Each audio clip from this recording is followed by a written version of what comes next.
Hello grade 12s, we are discussing another mechanical assembly drawing, and this time we have what is given to us on the top right hand side, the exploded isometric drawing. So we're going to underline exploded isometric drawing, and we're going to identify that exploded isometric drawing right here and put that in a little box.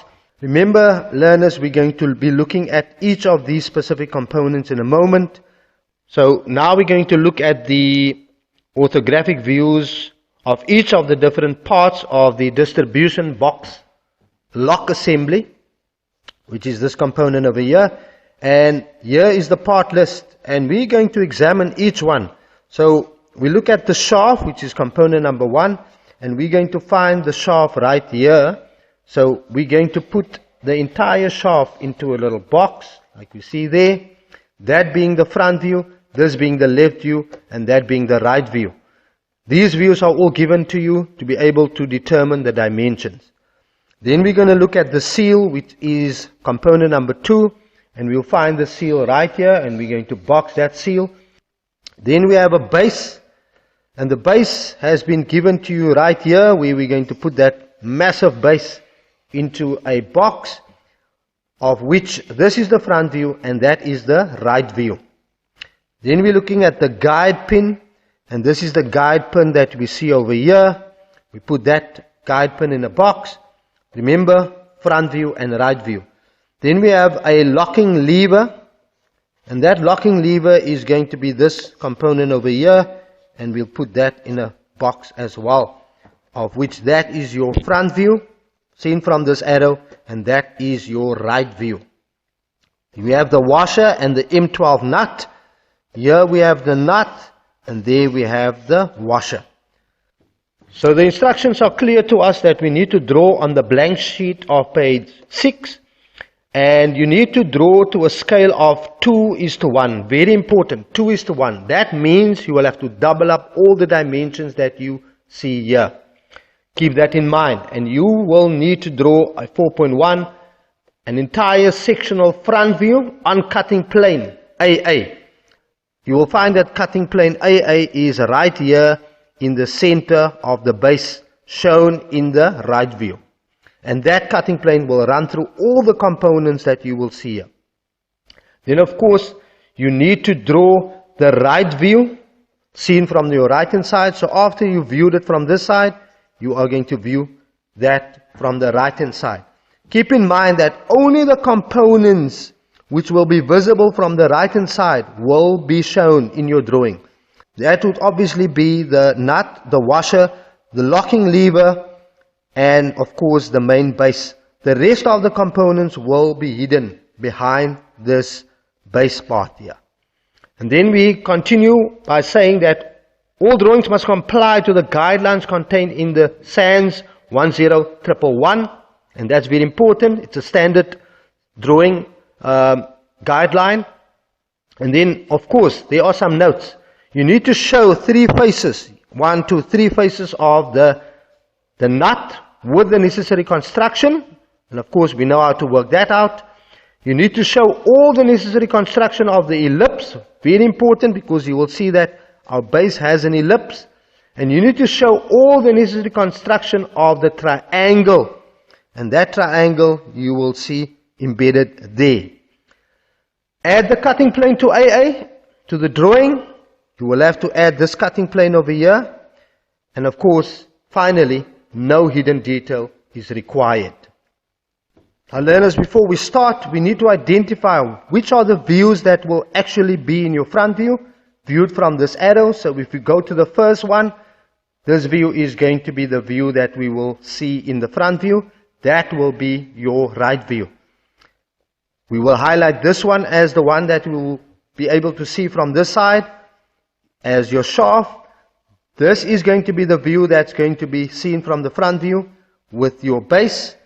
That's going to be the view of your locking lever. This is going to be the view of your nut. That's going to be the view of your washer. And then finally, that is going to be the view of your guide pin that you will see in your front view. Learners, now that we have all that information, let us start, and of course we are going to start with this particular main base component, of which we are going to take these two and place them nice and centerized. And of course keep in mind that you have to scale up all the dimensions. You are not going to scale it up everything right at this moment, but you will take it component by component. Once you reach that component, you will then do the scaling first and do the drawing afterwards. So let us take a moment just to look at the blank sheet and how to set it up. Learners, this 60 of course will now be converted to 120, and that 120 is considered to be your minimum radius, which stretches from here to there. And then of course once you have a minimum radius, when it comes to the ellipse, you need to have a maximum radius as well, which stretches from this point to that point, and that is going to be this 100 here, which now becomes 200 from that point to that point. So it's still going to be 100 from here to there, and 100 from here to there, and that is going to be 60 from here to there, and 60 millimeters from here to there. So we are going to create these different points. So watch carefully how the unfolding of the ellipse takes place in this space over here, and once you have completed that, you will transfer all of that over so that you can have this front view drawn on this side here to be able to display all the different components and how it will be assembled.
you.